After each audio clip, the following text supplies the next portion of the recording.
So what we are going to do today? Chemistry. घटना चक्र के क्वेश्चन अटेम्प्ट किया आपने?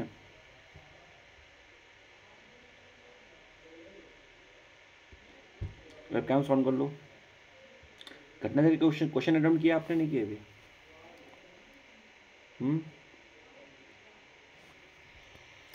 आवाज़ आ रही है?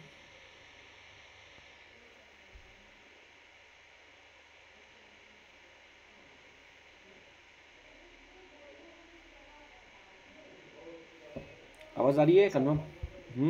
Yes sir. वेबकैम ऑन कर लीजिए सब लोग।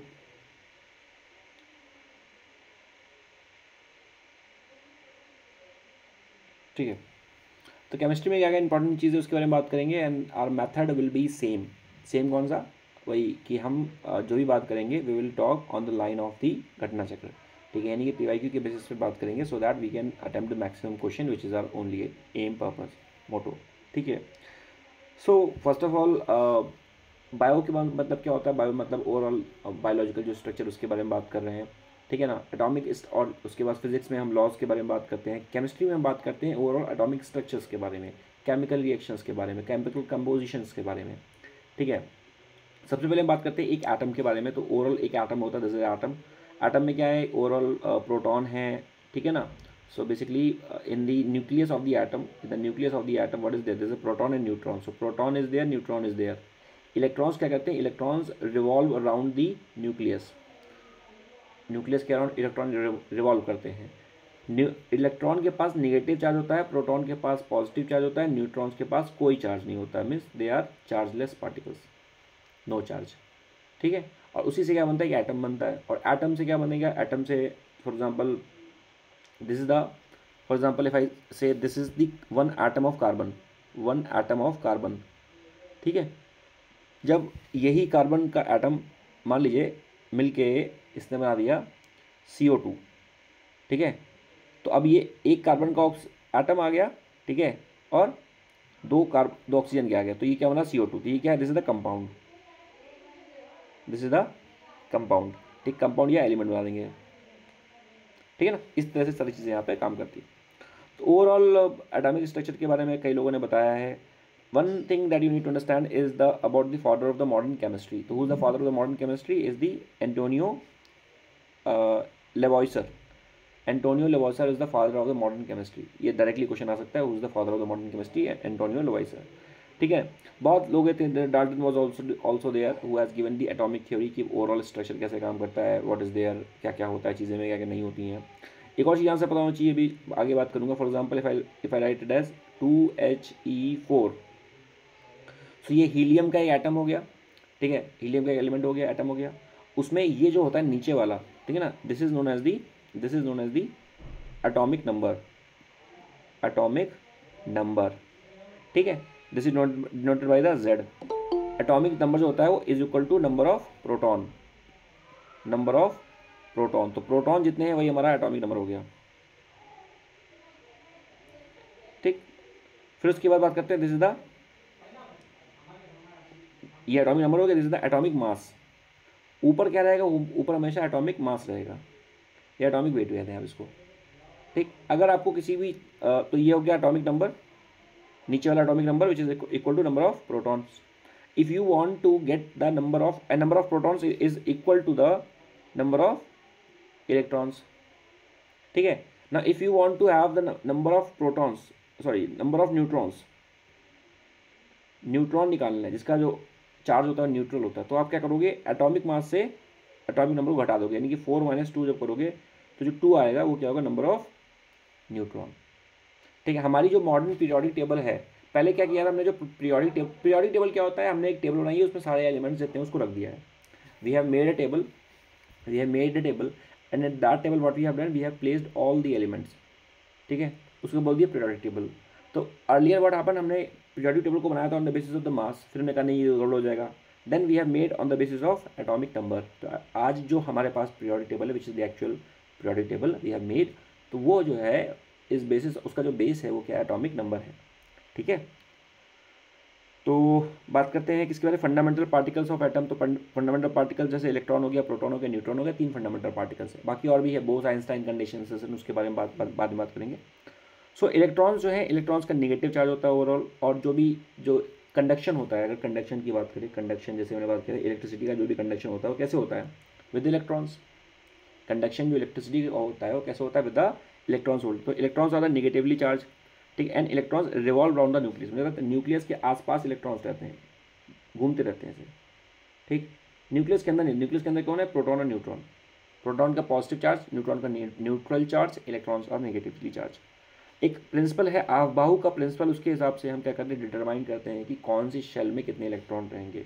तो ओवरऑल क्या होता है, शेल्स होती हैं, जैसे एक ये शेल हो गई, फिर एक ये शेल होगी, तो कौन सी शेल में कितने इलेक्ट्रॉन्स रहेंगे वो determine with the Aufbau principal.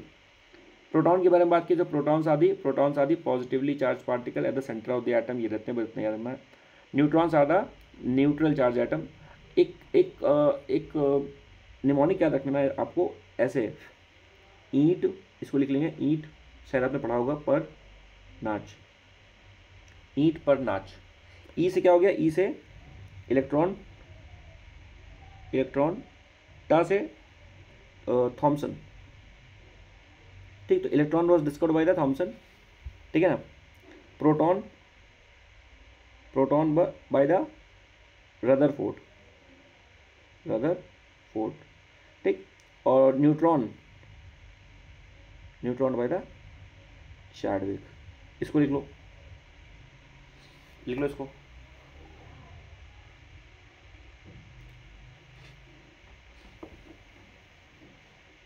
Ricky, बाकी लोगों के कैमरे क्यों ऑफ हो गए? रिकी, ब्रिमित लेपचा के कैमरा तो कभी ऑन ही नहीं होता भैया, क्या बात है?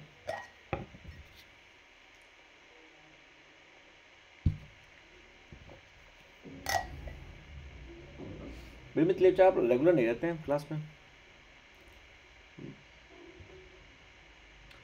ठीक है। ये हो गया ईट पर नाच, आगे बात करते हैं, ठीक है। सो ये हमारी बात हो गई। अब बात करते हैं एटॉमिक नंबर के बारे में। जैसे मैंने कहा, जैसे लिखा हुआ है 1H1, ठीक है, या लिख लेते हैं 1H2। तो 1H2 में ये हमारा क्या होगा, this is the atomic number. ऊपर वाला क्या हो गया, एटॉमिक वेट, ठीक। और atomic number is equal to number of proton, ठीक है। और इसको एटॉमिक वेट या मास नंबर बोल दिया, इसको क्या बोल दिया, इसको मास नंबर। इन दोनों का जो डिफरेंस होगा, the difference of these two will be number of neutron, ठीक है। तो यहाँ पे है atomic number number of proton हो गया, ठीक है। फिर बाद मास नंबर क्या हो गया, वही मास नंबर या atomic mass, what ever you called it. तो ये क्या हो गया, total number of the protons and the neutrons, combine कर दोगे तो मास नंबर आ जाता है, वही बात हो गई भाई। मैं क्या बोल रहा हूँ, for example if I say the atomic number is equal to, if I say for example the number of proton is equal to atomic number, which is nothing just the number of, एक minute, if I say number of neutron is equal to atomic number is nothing just the number of proton plus minus, एक minute, इसको बाहर होता है, ऐसे करो इसको, number of neutrons is equal to क्या होगा, एटॉमिक वेट या atomic mass minus atomic number, ठीक। एटॉमिक मास, एटॉमिक नंबर, और एटॉमिक नंबर क्या है, नंबर ऑफ प्रोटॉन, ठीक है। तो क्या हो गया, अब इसको यहाँ ले आओ उठा के। So number of neutron plus ये इधर आएगा तो पॉजिटिव हो जाएगा, number of proton is equal to atomic mass, वही लिखा है यहाँ पे। Total number of the protons और न्यूट्रॉन्स, ये क्या बनाते हैं, एटॉमिक मास, क्लियर, ठीक है। और नंबर ऑफ प्रोटॉन तो वैसे भी इलेक्ट्रॉन के इक्वल होते हैं, number of proton is equal to number of electron, याद रखिए, बस खाली क्या चार्ज अलग अलग होता है, क्लियर, ओके। अब हम बात करते हैं थोड़ी सी इसके बारे में, व्हाट इज दिस, 3 टर्म है, उसको पता होना चाहिए। The one is the isotope, isobar and isotones. The first is the isotope क्या होता है, दोज एलिमेंट्स, ठीक है ना, और दोज एटम्स जिसके एटॉमिक नंबर सेम होते हैं, नोन एज दी आइसोटोप्स। यानी कि आइसोटोप में क्या होगा, isotope will have same number of the same atomic number. For example carbon के 3 आइसोटोप्स होते हैं, 1H1, 1H2, 1H3। This is known as the protium, deuterium and tritium. ठीक है, सो प्रोटियम, ड्यूटीरियम, ट्राइटीरियम। तो ये क्या हो गया, these all are the isotopes. क्यों, क्योंकि इसका जो एटॉमिक नंबर है वो क्या है, सब में सेम है, hence they are known as the isotopes. और ये जो D2 इसको बोलते हैं ड्यूटीरियम ऑक्साइड, इसको बोलते हैं D2O, ड्यूटीरियम ऑक्साइड को, इसको मतलब ये ड्यूटीरियम है, ये ड्यूटीरियम है, ठीक है। और ये इसको बोलते हैं एक होता है D2O, इसी से बनता है, इसी का मतलब यही होता है ड्यूटीरियम ऑक्साइड। तो ये जो होता है this work as a moderator, in nuclear reaction. तो अगर कहीं पर न्यूक्लियर रिएक्शन हो रही है तो वहाँ पर मॉडरेटर की तरह काम करेगा। What is the meaning of moderator, वो रिएक्शन की जो स्पीड है उसको कम कर देगा। मॉडरेटर मतलब रिएक्शन की स्पीड को कम कर देगा, ठीक है। तो ये हो गया क्या, जिसके आइसोटोप यानी कि जिसके एटॉमिक नंबर सेम है। नेक्स्ट आइसोबार, वो एटम जिनके क्या है, जिसका जो एटॉमिक नंबर, जो मास नंबर है वो सेम है, इसका मास नंबर सेम है, ठीक है। और उसके बाद आ जाता है आइसोटोनिक, उस कंडीशन में जिसके न्यूट्रॉन सेम है, नंबर ऑफ न्यूट्रॉन सेम है, ठीक है। एग्जांपल देखेंगे अभी, देखो यहाँ पे देख लो। सो आइसोटोप्स जैसे यहाँ पे देखो लिखा हुआ है 1H1, 1H2 और 1H3। यहाँ 1 ऊपर लिख दिया, नीचे लिख दिया, चाहे तो इसको ऐसे भी लिख सकते हो 1H1 या ऐसे भी लिख सकते हो, कोई प्रॉब्लम नहीं है। जो पहला होता है वो क्या होता है, एटॉमिक नंबर। तो इसका एटॉमिक नंबर, इसका एटॉमिक नंबर, इसका एटॉमिक नंबर सबका सेम है। तो ये क्या हो गया, these are the isotopes of hydrogen, ठीक है ना। या आइसोटोप्स ऑफ, देखो ऑक्सीजन ले लो, ठीक है। आइसोटोप ऑफ जो हाइड्रोजन का ये जो ड्यूटीरियम है, ये वर्क्स एज ए मॉडरेटर, वहाँ पे उसको D2O बोलते थे, ड्यूटीरियम ऑक्साइड, ठीक है। फिर उसके बाद बात करते हैं आइसोबार के बारे में, जिसका एटॉमिक वेट सेम है, 1H3 और 2He3। ये हाइड्रोजन है, ये हीलियम है। वैसे 2He4 होता है, पर यहाँ पर 2He3 है। तो इस कंडीशन में इसका ये वाला सेम है, यानी कि ये क्या है, this is the mass number only, mass number, ये एटॉमिक वेट। तो उस condition that's known as the isobar, ठीक है ना। और आइसोबार उसको ही बोलते हैं जब सेम प्रेशर पे कोई लाइंस हैं, जब ने बात किया था अर्थ पे, those are also known as the isobar, ठीक है ना। फिर उसके बाद आइसो न्यूट्रॉनिक या आइसोटोन्स, आइसो न्यूट्रॉनिक यानी कि सेम न्यूट्रॉन्स हैं, और उसको हम लोग क्या बोला था, आइसोटोन्स। फॉर एग्जाम्पल इसको देखो, इन दिस केस ये हीलियम है, ये हाइड्रोजन है, ये हीलियम है। In this case number of neutron कैसे आते हैं, अगर हम इसको इससे माइनस कर दें तो 3 - 2 कितना हो गया, 2 बचा। और यहाँ पे भी 4 - 2 = 2। तो यानी कि दोनों के केस में नंबर ऑफ न्यूट्रॉन कितने हैं, सेम है, ठीक है, सेम है, क्लियर। और बाकी अलग भी, और जैसे इसका देख लो, इसका दीज आर ऑल्सो आइसोन्यूट्रॉनिक या आइसोटोन्स। 13 - 6 कितना बचा, 7, और 14 - 7 7, दोनों के साथ साथ है, 7 number of neutron, 7 number of neutrons. समझ में आ रहा है, समझ आ रहा है।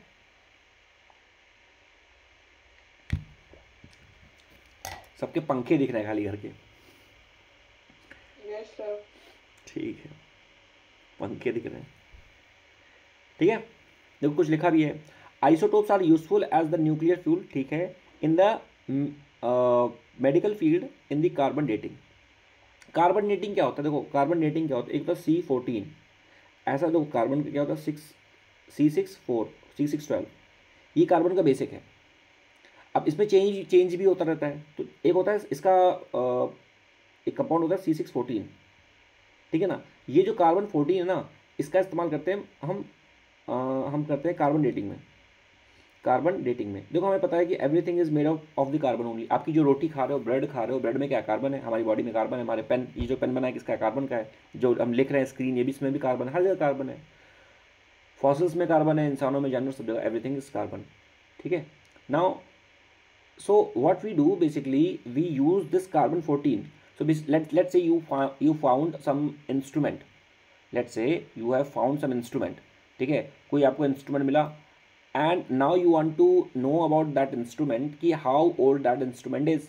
So what you will do, archaeological survey वाले जो आएंगे, what they will do a survey and they will find out the amount of the carbon 14 that is there in that element, वो जो metal आपको मिला हुआ है, and on that basis they will identify that how old that overall जो है वो कितना ओल्ड है आपका जो आइटम मिला हुआ है, एंटीक आइटम मिला हुआ है, उससे वो आइडेंटिफाई करेंगे, उसको बोलते हैं carbon dating.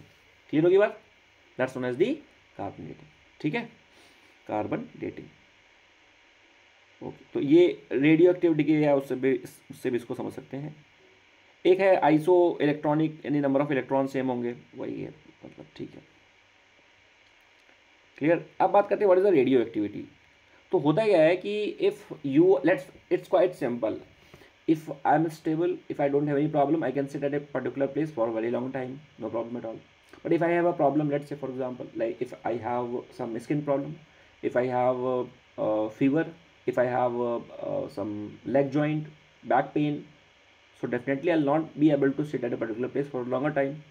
Okay, this happens same with the elements also. So if there's an element and that element is a stable element, okay, that element is a stable element, then it will be okay. But if that element is not stable, it will do what? It will do some sort of emission. Stable unstability कैसे define होती है? For example जैसे वही होगी कि किसी के, जैसे सोडियम की बात करें तो ये होता है हमारा 11, ठीक है, इसमें 11 इलेक्ट्रॉन्स हैं, ठीक है, ऐसे. तो ओवरऑल इसको जो भरते हैं तो भरते हैं 2, 8, 1. जब इसका ओवरऑल क्लासिफिकेशन करते हैं तो हम 2, 8, 1 में करते हैं, ऐसे ऐसे. अब ये इसके पास एक ज़्यादा है, पेयर में नहीं है, तो क्या हो गया? अनस्टेबल हो गया. And if anything is unstable it will be reactive, and sodium is very reactive. Getting a point? ठीक है, इसलिए सोडियम क्या होता है? बहुत ज़्यादा रिएक्टिव होता है. इसलिए ये क्या करेगा? अपना एक दे देगा किसी को, या किसी से एक ले ले तब. ओके, तो then it will become stable. तो वही रेडियो एक्टिविटी क्या होता है? It is a natural phenomena of the regarding the unstable element. So if there is an unstable element, they will emit some sort of radiation that is known as the radioactivity. ठीक है, radioactivity में rays निकलती हैं. The 3 types of the alpha, beta and gamma. These 3 types of the rays that emit in the radioactivity. Alpha, beta, gamma. We'll talk about these rays in detail. Detail में बात करेंगे हम लोग that what is alpha, what is beta and what is gamma. ठीक है, we'll talk in detail. What is alpha, what is beta, what is gamma. ठीक है. So who discovered the radioactivity? So there was a person, Henry Becquerel. She was a lady. She discovered the radioactivity, and she discovered this radioactivity in the uranium. Uranium क्या है? Uranium is a nuclear, ठीक है, it is a nuclear fuel के में uranium को इस्तेमाल करते हैं. 230 यूरेनियम 235 का इस्तेमाल करते हैं ना. ओके, तो हेनरी बेकलर वाज अ पर्सन, उसने डिस्कवर किया है रेडियो एक्टिविटी को. क्लियर? ओके. और भी कई सारे जो हैं रेडियो एक्टिव हैं, जैसे for example the polonium is also there, है ना, जो कि रेडियो एक्टिव एलिमेंट है. या फिर यूरेनियम. और यूरेनियम कैसे मिलता है? यूरेनियम जो मिलता है वो पिच ब्लैंड, इसका एक ओर है, यूरेनियम का एक ओर है पिच ब्लैंड. ठीक है, और जो थोरियम है, जैसे thorium is also radio active. ठीक है, एंड थोरियम जो मिलता है वो मिलता है मोनाजाइट सॉल्ट, मोनाजाइट सैंड में you find the thorium in the monazite sand. ठीक है, next will talk about the alpha beta and gamma. ठीक है, सो दीज रेज जिसके बारे में बात किया, अल्फा बीटा एंड गामा. तो कोई भी if there is any active radioactive element, it will emit some rays and that rays are the alpha beta and gamma. तो अल्फा बीटा गामा को क्या करेगा? वो इमिट करेगी रेडियो एक्टिव सब्सटेंस. ठीक है, अल्फा बीटा गामा क्या करेगा? इमिट करेगा. क्लियर? तो अल्फा बीटा गामा के अगर बारे में बात किया जाए, so we have the alpha beta and gamma. ठीक है, तो सबसे पहले बात करते हैं overall the nature of the alpha beta and gamma. So alpha क्या है? अल्फा बेसिकली क्या होता है? Helium. Alpha means helium. Helium means 2 proton 2 neutron, 2He4. 2He4 में प्रोटॉन कितने हैं? प्रोटॉन क्या होता है? ये वाला नंबर जो प्रोटॉन होता है, तो प्रोटॉन 2 हो गए. न्यूट्रॉन क्या होता है? दोनों का डिफरेंस, तो न्यूट्रॉन भी कितना हो गया? 2. इलेक्ट्रॉन्स कितने होते हैं? जितने प्रोटॉन है उतने इलेक्ट्रॉन होते हैं, तो इलेक्ट्रॉन भी कितने हो गए? 2. सिर्फ अंतर क्या होता है? Electrons are negative and the protons are positive. This is the only difference. ठीक है, this is the only difference. Now so the alpha alpha ray, so basically क्या हो गया अल्फा में, the alpha particles carries the 2 positive charges, ठीक है। Beta में क्या होता है, beta are the fast moving electrons, gamma they are the electromagnetic radiation, gamma is electromagnetic radiation, this means what, this means that they will travel with the speed of light। ये सुनो, मास के बारे में बात करें, गामा के पास कोई मास नहीं होता, क्योंकि भाई लाइट का कोई मास होता है क्या, नहीं, तो लाइट का कोई मास नहीं होता, गामा हैज़ नो मास। पर अल्फा का मास होता है 4 AMU, not very important.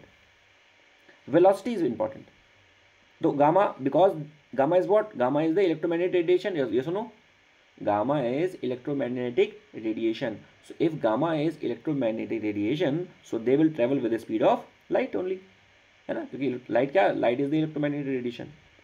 Alpha they travel 1/4 of the velocity of light and they travel nearly equal to the velocity of light. So क्या है ओवरऑल, ये सबसे स्पीड में है और यहाँ कम है, बस ऐसे याद रखना है, ठीक। पेनिट्रेटिंग पावर, विच रे पेनिट्रेट्स द मोर, है ना, if there is any wall और if there is any foil, paper foil, aluminium foil, तो which ray will have more penetrating power. So talking about the penetrating power, so the gamma has the highest penetrating power, gamma has the highest penetrating power, तो you can remember कि वो speed of light से जा रही है तो उसका highest penetrating power है। Can penetrate several thick centimeter of the aluminium sheet, so if this an aluminium sheet उसको भी पेनिट्रेट कर सकती है। तो अल्फा के पास क्या हो गया, लो होगा, बीटा मॉडरेट होगा, सिंपल है। Ionizing power, what is the meaning of ionization, उसको आयनाइज कर देना, if this an element is there उसको आयंस के फॉर्म में कन्वर्ट कर देना, फॉर एग्जाम्पल सोडियम है उसको आयंस के फॉर्म में कन्वर्ट कर देना, उसको बोलते हैं पावर ऑफ आयनाइजेशन। सो और सोडियम आयन कैसे बना, जैसे 281 है, ठीक, सोडियम का, सो जैसे ही एक इलेक्ट्रॉन निकलेगा इसके ऊपर पॉजिटिव चार्ज आ जाएगा, so this now this sodium become the sodium ion, ठीक है। तो आयनाइजेशन पावर में किसकी ज़्यादा होगी भाई, याद रखना, देखो वेलोसिटी में कौन ज़्यादा था, गामा, पेनिट्रेशन में कौन ज़्यादा है, गामा, बट आयनाइजेशन में कौन ज़्यादा है, अल्फा। कैसे याद करोगे इसको, AI जो मोदी जी ने दिया था, AI अमेरिका इंडिया नहीं है, ठीक है। A फॉर क्या है, A for is the alpha और I for ionization. So alpha में कौन है आगे, आयनाइजेशन में कौन है, अल्फा। और आजकल एक नया AI आया है ना, क्या नाम है उसका, नया AI का जो भी आया है, जो बहुत आजकल चर्चा में है, it's there in the news everywhere,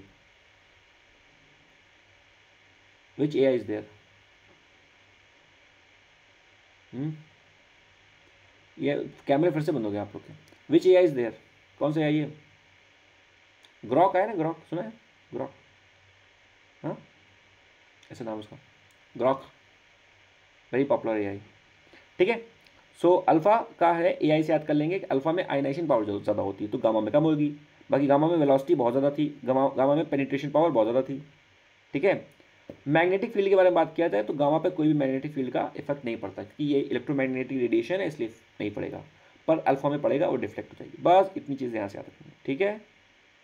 फिर बात करते हैं पॉजिट्रॉन क्या है, positron it is the anti particle of the electrons, ठीक है ना, यानी इलेक्ट्रॉन क्या है, इलेक्ट्रॉन का नेगेटिव चार्ज है E-1, तो पॉजिट्रॉन कैसे चार्ज होगा, पॉजिटिव चार्ज, ठीक है। एंटी पार्टिकल है, पार्टिकल का ऑपोजिट एंटी पार्टिकल, पार्टिकल का opposite is the anti particle, ठीक है। Next talking about the fundamental particles, so fundamental particles जो होते हैं ओवरऑल इसको दो पार्ट में क्लासिफाई किया गया है, first is the fermion, next is the bosons. Fermion में हमारे आ जाएंगे क्वार्क्स आ जाएंगे, लेपर्ड्स आ जाएंगे, और क्वार्क्स जो होते हैं, क्वार्क्स का ही पार्ट क्या है, प्रोटॉन्स और न्यूट्रॉन्स, जो हमने पढ़ा है। तो फंडामेंटल पार्टिकल्स हमने क्या पढ़े हैं, प्रोटॉन्स, न्यूट्रॉन्स और इलेक्ट्रॉन्स, ठीक है। तो इलेक्ट्रॉन्स तो मूव करते रहते हैं, तो हम बात किसके बारे में कर रहे हैं, फंडामेंटल पार्टिकल को दो पार्ट में क्लासिफाई किया, fermions and the bosons. Fermions are further classified into the quarks and leptons, quark further classified into the protons and neutrons. Proton is equal to number of electrons, ठीक, neutrons neutral charge होता है, ठीक है ना, mass minus proton is equal to neutrons, ठीक है, bosons अलग हो गए। क्वार्क्स क्या है, अभी बात किया, quarks is what, quarks is a fundamental particle, exam में आ जाएगा, what is quark, fundamental particles, not fundamental particles, metal, what is there, quark. Higgs boson क्या है, Higgs boson, so Higgs boson was the particle that was discovered, ठीक है ना, and it was said that after discovery of this particle we will have the clarification और will have the idea regarding the lot of our concepts, ठीक है, lot of और unsolved mysteries, unsolved theory, and hence we have named it as the God particle, ठीक है ना, hence we have named it as the God particle, ठीक, God particle, clear. Next neutrinos, neutrinos क्या होते हैं, they lack the electric charge and have very small masses. Neutrinos are like that. If you are sitting in a room right now, so lots of the neutrinos, millions of the neutrinos are passing through your body every single second. Neutrinos.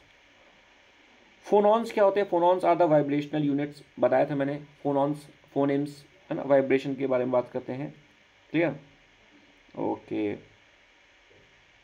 Now this is something you should have some clear idea about what is the physical change, what is the chemical change.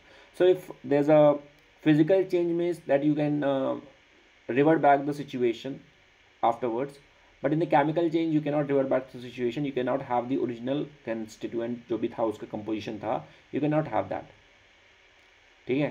So this is the situation, this is the change, this is the difference between the physical change and the chemical change, clear. So in the physical change what happened, that it alter the physical trait, it can change the shape, size, color, but in the chemical change the overall composition will be changed.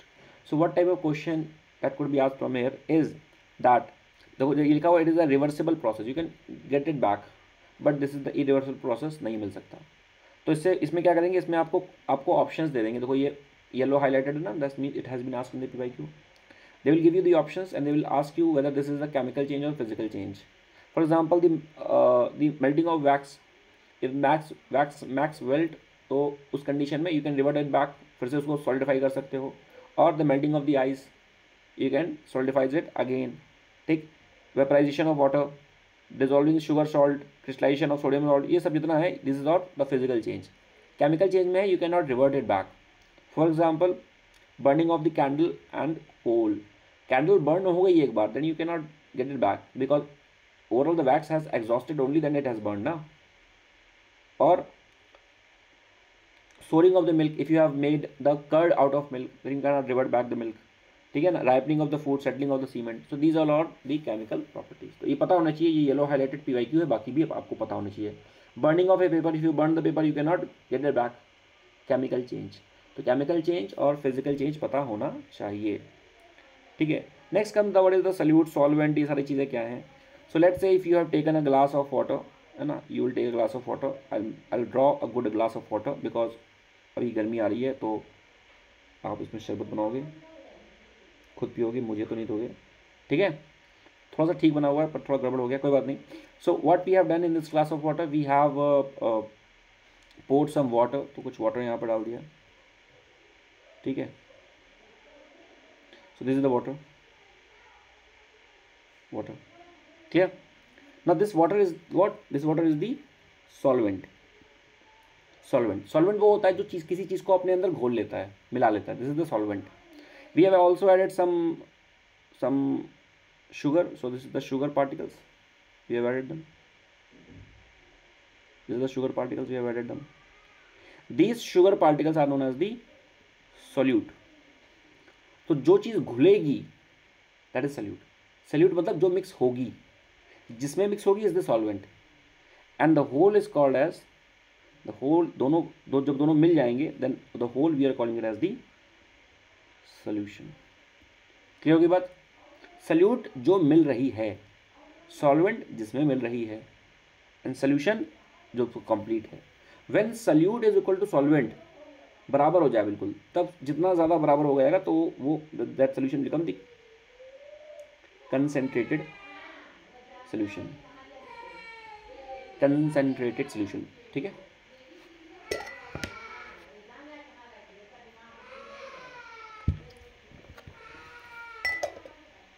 ठीक है, देखो concentration of solution, amount of the solute present per unit volume per unit mass of the solvent, वही सब लिखा हुआ है।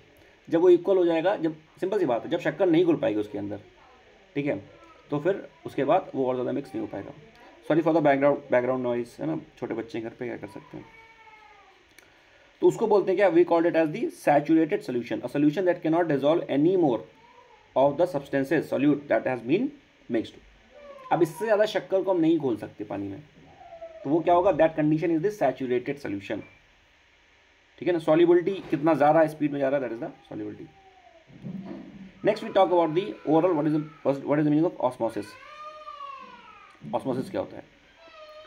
तो osmosis क्या होता है? The movement of the solvent through the, जो सॉल्वेंट है पानी, इस केस जो मैंने ऊपर बनाया उस केस में वाटर, पानी, the movement of solvent through the semi permeable membrane into the solution of the higher solute concentration through the, मतलब कहने का मतलब क्या है, ओवरऑल ऑस्मोसिस का प्रोसेस क्या होता है कि ओवरऑल ये जो पानी है, इस पानी में ये पूरा जो मिक्सचर बना हुआ है, इसमें ये जो है पानी सॉल्वेंट, ये बाहर चला जाए तो अंदर क्या बच जाएगा? शुगर बच जाएगा।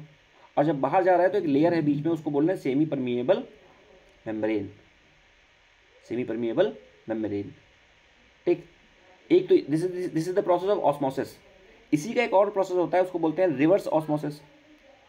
क्या होता है? Reverse osmosis. इसमें हम क्या करते हैं? एक्सटर्नल प्रेशर अप्लाई करते हैं अपॉन द कंसंट्रेटेड सॉल्यूशन, जिसकी वजह से क्या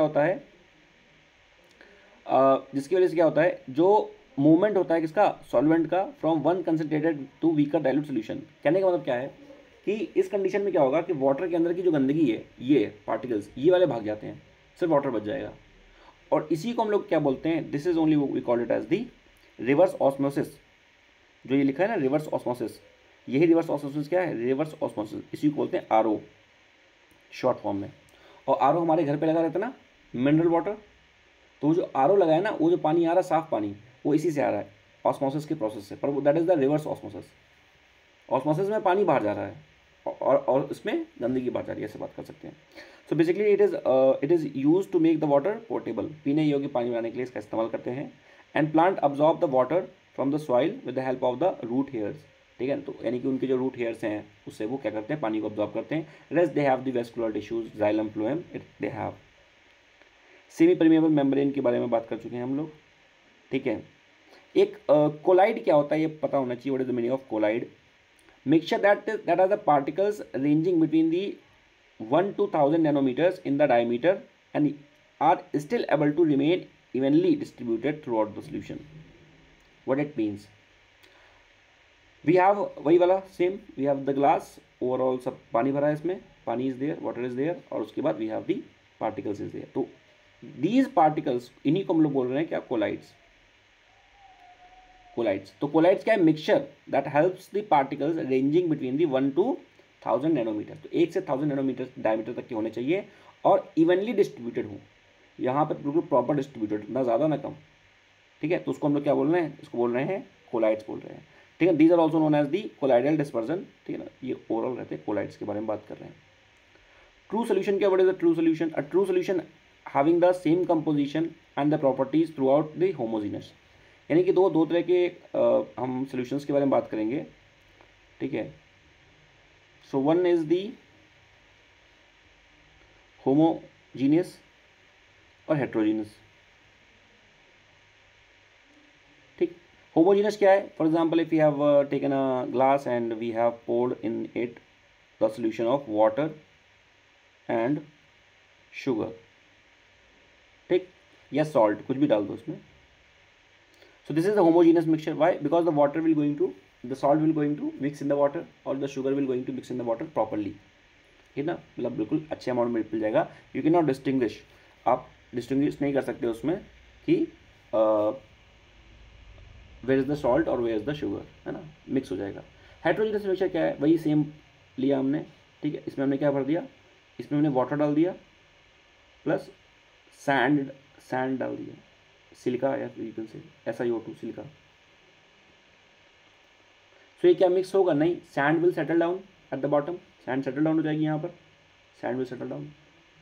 सो this is the heterogeneous solution. ठीक है, तो ये बात करें ट्रू सोल्यूशन क्या होगा? ट्रू सोल्यूशन जो होमोजीनस सोल्यूशन है, ट्रू सोल्यूशन हो जाएगा। सस्पेंशन क्या होता है? सस्पेंशन मीन्स वही पार्टिकल्स जो है they are settle down at the base, known as a suspension. Colloidal solution के बारे में बात कर चुके। कोलाइडल सोल्यूशन क्या हो गया? उसमें मिल्क भी है और पार्टिकल्स भी हैं। ना कोलाइडल सोल्यूशन में एग्जांपल उसका कौन कौन सा देख ले, जैसे मिल्क हो गया, गम हो गया, blood, ice creams, ink, these are all the colloidal solution. जैसे बात किया जाए फॉर एग्जांपल ब्लड या मिल्क के बारे में बात करें, तो मिल्क में क्या है? वाटर है और apart from the water there some buttery element, है ना, ऐसा कुछ एलिमेंट है। या बात करें फॉर एग्जांपल ब्लड, तो ब्लड में वाटर है और then plasma is there, protein is there, तो वो दोनों मिक्स हैं। तो वाटर हो गया एंड वाटर कंटेंट के साथ क्या हो गया, बाकी का जो अलग कंटेंट है, ठीक है। तो वो पूरा कोलाइडल सोल्यूशन बना रहा है। तो colloids, the solution colloids form. Colloid क्या है, colloid are the particles. Particles क्या है, जो भी solute you can say, colloid को we can say as the solute ना।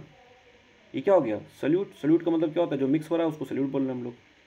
सो colloid is nothing just the solute, ठीक है। तो कोलाइड सोल्यूशन यहाँ बन गया। Honey is not a colloid, honey जो है वो कोलाइड नहीं है, ये पता होना चाहिए।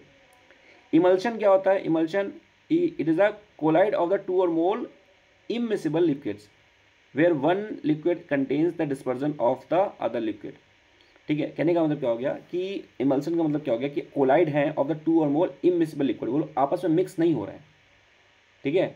Where one liquid contains the dispersion of the other liquid, आपस में मिक्स नहीं। जैसे मिल्क की अगर बात की जाए, ठीक है ना, मिल्क की बात की जाए, ठीक है ना, तो मिल्क क्या है, milk is the example of N emulsion. उसमें वाटर भी है और जो बटर का कंटेंट है वो भी है उसमें, ठीक है। तो मिक्स नहीं हो रहा, वो अलग है, ठीक।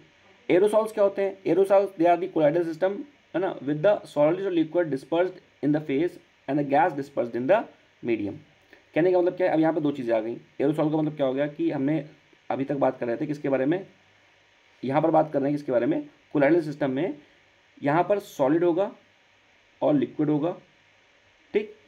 ये कैसे काम कर रहा है, this is working as a solute, यानी कि मिलेगा, मिक्स होगा, किस में मिक्स होगा, गैस में, ठीक। तो ये क्या है, दिस इज द सॉलिड और solute, it is the dispersed phase, इसको डिस्पर्स फेज नाम दे रहे हैं। और डिस्पर्स फेज का मतलब क्या हो गया, वही सॉल्यूट है। और डिस्पर्जन मीडियम क्या है, डिस्पर्जन मीडियम यानी कि जिसमें मिक्स हो रहा है वो क्या है, it is the gas. Clear होगी बात, वही पुरानी वाली बात ही है, सॉल्यूट और सॉल्वेंट वाली बात ही है, बस हमने उसको कुछ नाम अलग दे दिया है। नाम क्या अलग दे दिया है, name we have given the dispersed phase. Disperse phase is solute, जो मिल रहा है, क्या मिल रहा है, इन द एरोसॉल, ठीक है ना, सॉलिड और लिक्विड, या तो सॉलिड या लिक्विड। डिस्पर्जन फेज क्या है, डिस्पर्जन फेज इज गैस, ठीक है। जैसे फॉग की बात करो, फॉग, ये एग्जाम पे आएगा, फॉग इज अ कोलाइड और नॉट।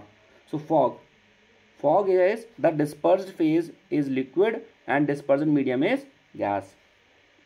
तो फॉग में हो क्या रहा है, फॉग जब सुबह आप उठते हो कभी फॉग दिखता है आपको, आपके हाथ पैर गीले हो जाते हैं ठंड के टाइम पे। So that is because of what, because the water content is there और water is present in the air और gas, and that is the fog.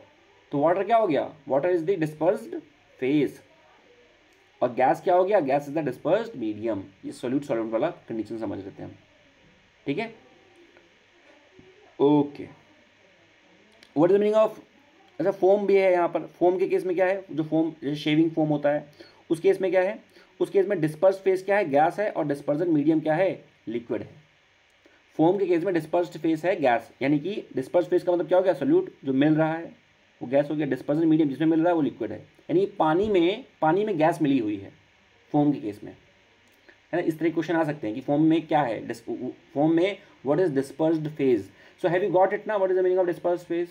Dispersed phase का मतलब कि जो मिल रहा है, सॉल्यूट मतलब शक्कर, चीनी, शुगर, और जिसमें मिल रहा है वाटर, वो क्या है, वो उसको बोल रहे हैं डिस्पर्जन मीडियम। फिर बात करते हैं ब्राउनियन मोशन। ये क्या होता है, जब भी हम किसी एक सोल्यूशन में, है ना, जब हमने सॉल्यूट डाला, यानी कि जो चीज़ मिक्स करना वो डाला, तो it will start to move. For example if you have taken a water, है ना, ग्लास ऑफ वाटर, उसमें हमने कुछ सैंड डाल दी है, कुछ डस्ट पार्टिकल्स डाल दिए, so and now we are shaking them, what will happen, they will start moving and they will do what kind of movement, the zigzag movement। इसी को बोलते हैं Brownian motion. now you can see there, so these are the particles and they are moving in the random direction, and because of shaking, because of heating or whatever, so that is known as the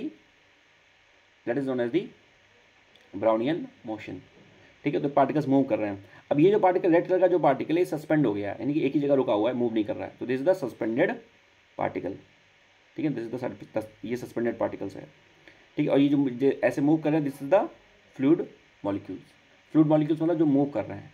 और motion का type क्या है, zigzag. आपने देखा है कि वो एक टूथब्रश आता है, उसमें बोलते हैं कि उसके ब्रश जो हैं वो जिगजैग हैं, have you seen, that ad, हाँ सुष्ने ने देखा है वो ऐड, उसमें यस सर। हाँ जिगजैग होते हैं, जिगजैग का मतलब ऐसे ऐसे टेढ़े मेढ़े, किसी किसी के दांत भी जिगजैग होते हैं ऐसे, है ना, फिर उनको ब्रेसेस लगवाने पड़ते हैं, ठीक है ना। नेक्स्ट बात करते हैं what is the dialysis. Dialysis के किडनी के बारे में पता था, किडनी जो है, kidney works as a function उसका होता है डायलिसिस का, ब्लड को फिल्टर करती है, ठीक है। तो यहाँ पर क्या है, डायलिसिस क्या मतलब क्या हो गया, सेपरेशन करना है colloids from the crystallite solid by the diffusion of the mixer solid. Overall क्या कर रहे हैं, वही हमको हटाना है, मतलब सोल्यूशन से जो हमारे हमारे जो पार्टिकल्स है उसको हटाना है, ठीक है, उसको बोलते हैं डायलिसिस। एक इफेक्ट है is very important, is the Tyndall effect. What is the Tyndall effect? जब भी क्या होता है, whenever let's say this is a solution, इस सोल्यूशन में कुछ मिलाया नहीं था हमने, तो we have not added anything, here we have added some colloids, some particles we have added, ठीक है।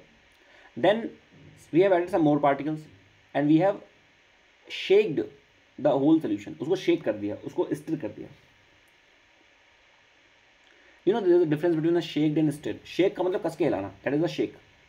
स्टिर का मतलब you have taken that thing, ये छोटा सा चम्मच से, इसको बोलते हैं स्टिर, थोड़ा सा, तो स्टिर, उसको स्टिर कर दिया। In that condition what we have done, we have putted a flash of light.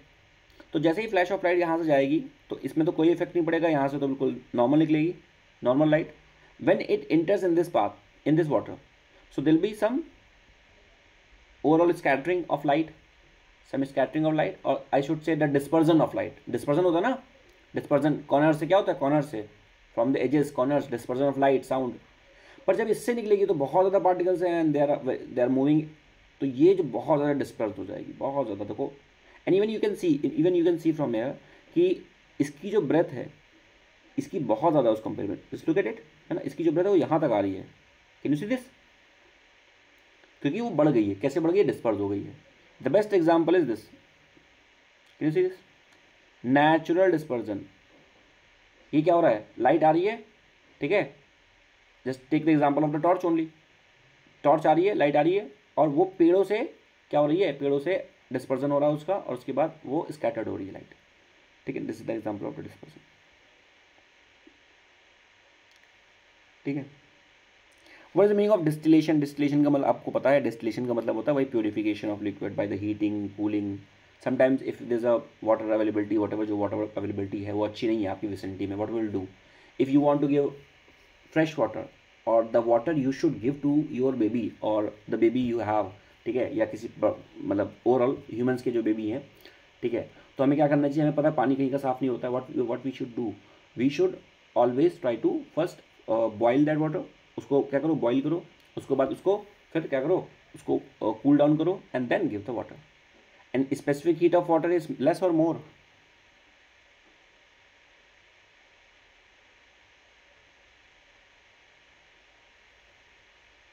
कोई नहीं बता रहा, स्पेसिफिक हीट ज़्यादा होती है पानी की, ठीक है। So this is the distillation. और बाकी मैंने बताया था कि प्योरीफिकेशन के लिए देखो आर का इस्तेमाल कर लिया, रिवर्स ऑस्मोसिस का इस्तेमाल कर लिया, प्योरीफिकेशन के एलम का भी इस्तेमाल करते हैं, कोगुलेशन जमा देता है वो, और ये कोगुलेंट भी है, कोगुलेंट भी है, तो एलम का इस्तेमाल हम कोगुलेशन में भी करते हैं और रिवर्स ऑस्मोसिस में भी करते हैं। उसके बाद क्लोरीन का इस्तेमाल भी करते हैं हम लोग, किसमें, क्लीनिंग में, क्लेंजिंग में। बट क्लोरीन जो है ना थोड़ा सा हार्श होता है, it is harsh, so we use the chlorine for the chlorination purpose, उसको बोलते हैं क्लोरीनेशन। पर we use in the septic tank, नहीं सेप्टिक टैंक नहीं, मतलब टैंक्स में इस्तेमाल कर सकते हैं, वी कैन यूज़ क्लोरीन, या स्विमिंग पूल में we can use the chlorine. तो क्लोरीन का इस्तेमाल, the use of chlorine we can do in the tank, swimming pools, ठीक है। और एलम का इस्तेमाल घर पे कर सकते हैं, if you have a water, आपके you have a bucket of water, ठीक है ना, तो उस बकेट में what you can do, you can put some alum, तो क्या होगा, after 1.5 hour you will see that all the particles, है ना, जो भी डस्ट थी वो सस्पेंड हो गई है नीचे, आ बैठ गई जाके, दैट इज द डिस्टिलेशन, ठीक है। और ओवरऑल डिस्टिलेशन में जो रिफाइनरीज होती हैं, रिफाइनरीज है ना, जो आपके क्रूड ऑयल से ऑयल निकालती है, पेट्रोल निकालती है, उसमें भी डिस्टिलेशन का, फ्रैक्शनल डिस्टिलेशन ना, ये सब इस्तेमाल करते हैं।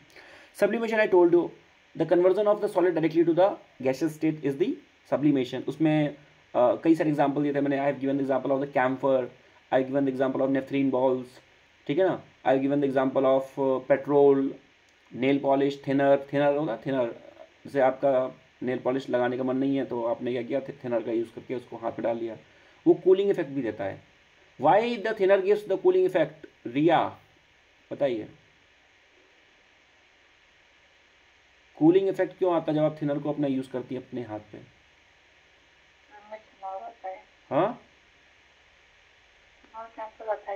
ठीक है, वो तो सब, और बाकी मैंने फिजिक्स का टर्म बताया था कि कूलिंग इफेक्ट से क्या हाँ, इवेपोरेशन, इवेपोरेशन मतलब कूलिंग इफेक्ट, ठीक है। और बाकी देखो जो ड्राई आइज है वो भी कैसे काम करता है, वो भी सब्लिमेशन की तरह काम करता है। ड्राई आइज, ड्राई आइज क्या होता है, सॉलिड कार्बन डाइऑक्साइड, ये प्रिजर्वेशन के लिए काम आता है, किसी चीज़ को रखने के लिए काम आता है।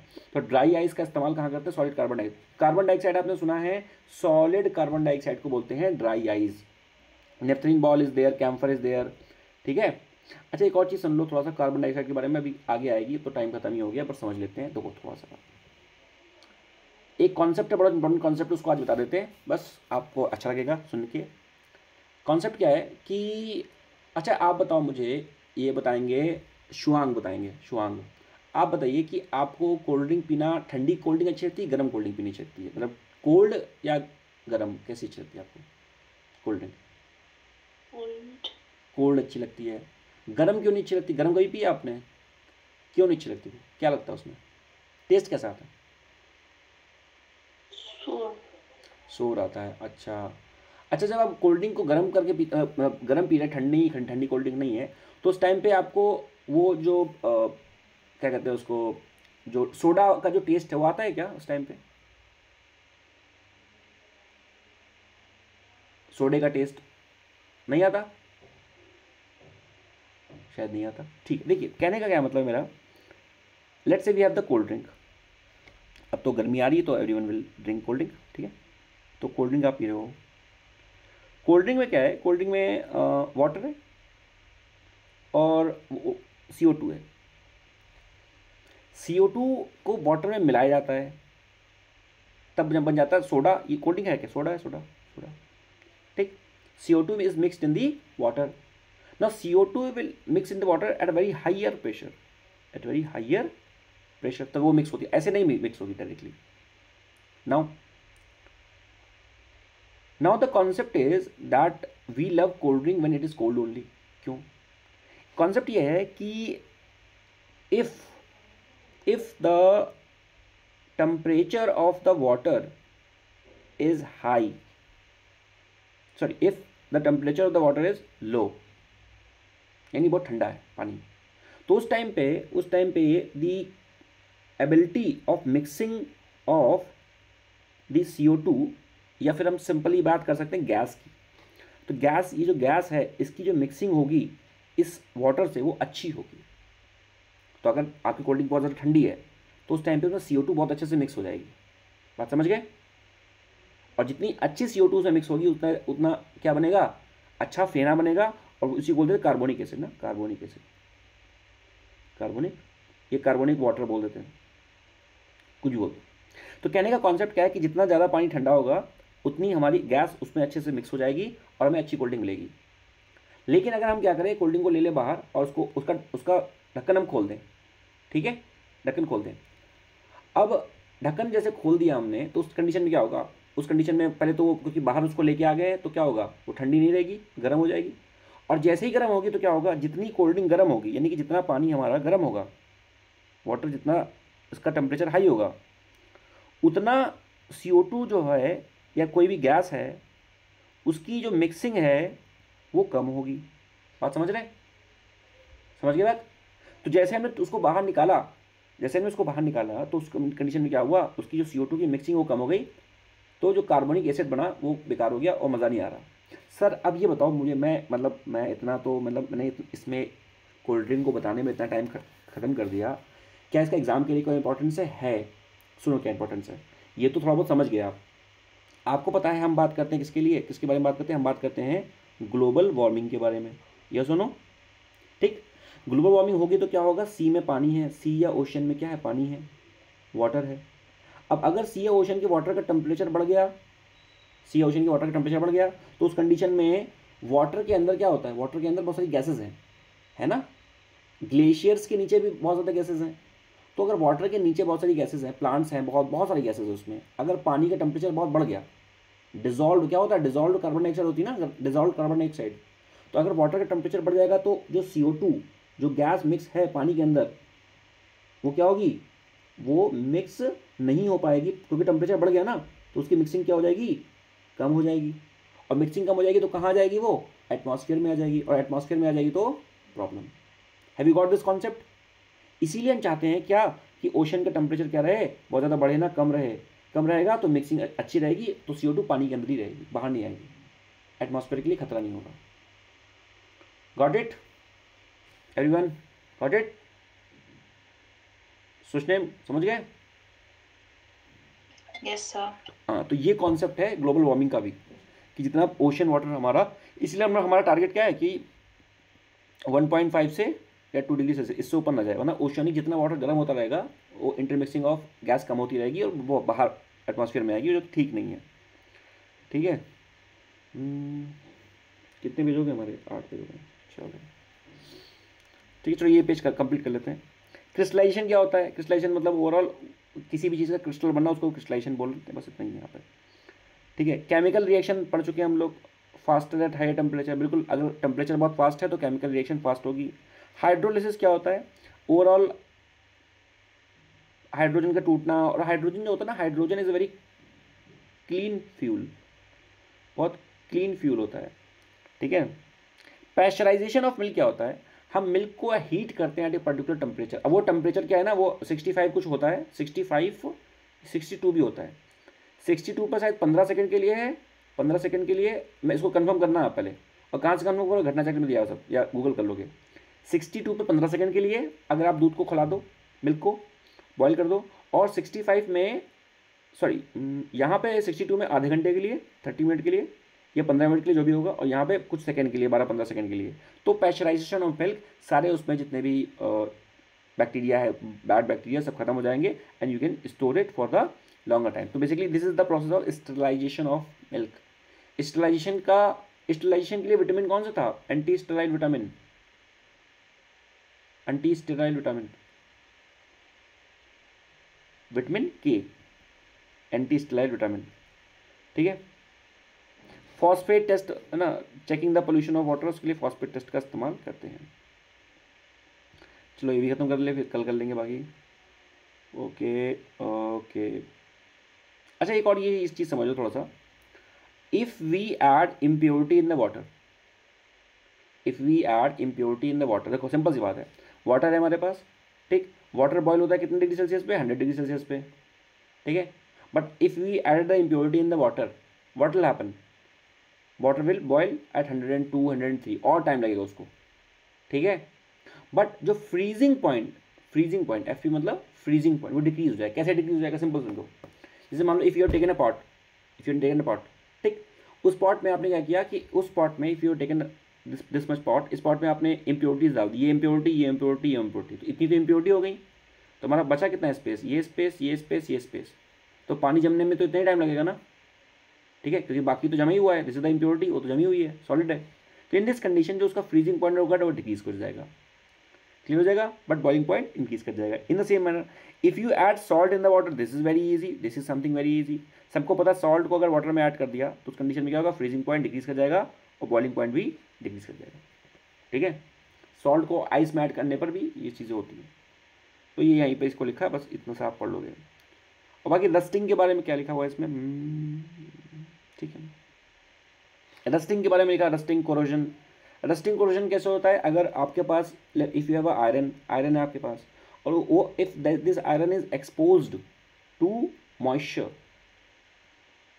Moisture means some wet condition, water molecule, कुछ भी वाटर मॉलिक्यूल, ठीक, plus air, air means what? Oxygen. If it is expose to these two things, तो ये क्या हो जाएगा? इसकी रस्टिंग हो जाएगी, रस्टिंग या कोरोजन स्टार्ट हो जाएगा उसका, कोरोजन। इसको प्रिवेंट करने के लिए हम पेंट कर देते हैं, या गैल्वनाइजेशन,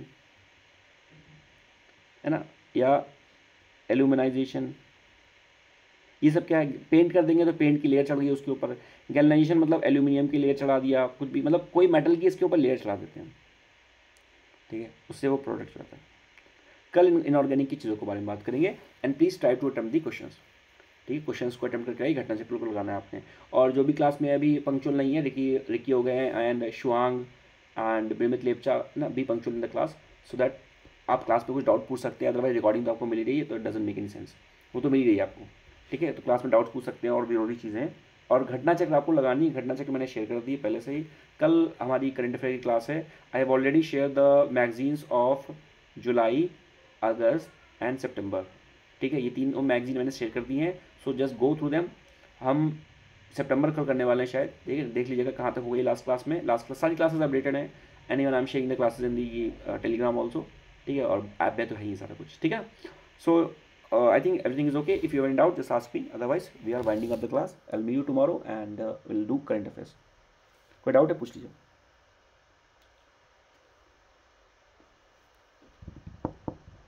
रिया, सुष्निम, शुआंग, दिव्या, रिकी, ब्रह्मित, कोई डाउट है एनीवन? नहीं, ठीक, चलिए मिलते हैं आपसे कल, है ना। तब तक अपना ख्याल रखिए, खुश रहिए, पढ़ते रहिए और घटना सर हाँ वो osmosis it means like from higher to lower concentration, right sir? हाँ हाँ, हाइयर टू लोअर। तो reverse osmosis means उसका like from lower to higher हाँ है क्या? हाँ हाँ, उसको पूरा पढ़ लेंगे, समझ में आ जाएगा, पूरा पढ़ोगे समझ में आ जाएगा सब। ठीक है, ओके सर। क्योंकि थोड़ा सा स्पीड में तो चलना पड़ेगा ना, क्योंकि देखो मैंने क्या किया, मैं टॉपिक टू टॉपिक पढ़ा सकता था। जैसे फॉर एग्जांपल केमिस्ट्री आ रही है, तो केमिस्ट्री पढ़ाते पहले मेटल्स क्या होते हैं, नॉन मेटल्स क्या होते हैं। मैं देखो एक वे बता रहा हूँ, वे मेटल्स क्या होते हैं, नॉन मेटल्स क्या होते हैं, ठीक है, ऑर्गेनिक रिएक्शंस क्या। पर वो जो एग्जाम में नहीं आएगा ना। एग्जाम में क्या आ रहा है, एग्जाम में आ रहा है पूरे जो क्वेश्चन हैं PYQs आ रहे हैं सारे, ये आ रहे हैं। तो हमारा जो अप्रोच होनी चाहिए टुवर्ड द PYQ। जिसने भी बायो की क्लास ली है हमारी, जिसने भी फिजिक्स की क्लास ली है, ठीक है, और जिसने बायो क्लास लेने के बाद घटना चक्र लगाई है, आपको सारे क्वेश्चन PYQ वहाँ से मिल रहे होंगे, डेफिनेटली आपके सॉल्व भी हो रहे होंगे। सो घटना चक्र लगानी है आपको। घटना चक्र कहाँ मिलेगी? घटना चक्र है क्या? घटना चक्र इज़ अ बुक जिसमें PYQ है सारे, of all the state PCS जितने इंडिया में होते हैं सारे, UPSC इंक्लूडेड। और वो आपको 2024 की लेटेस्ट बुक जो है सारे सब्जेक्ट की होती है, ऑफ ऑल द सब्जेक्ट्स। वो कहाँ पे है सारा कुछ? It is there in Telegram. ठीक है, physics, chemistry, sorry history, polity, geography, environment, सबका है वहाँ पे। ठीक है, सबका बदला लेगा। चलिए मिलते हैं आप कल की क्लास में। Till then take care, good bye, thank you. This is Mohit bhai signing of. जय हिंद, जय भारत।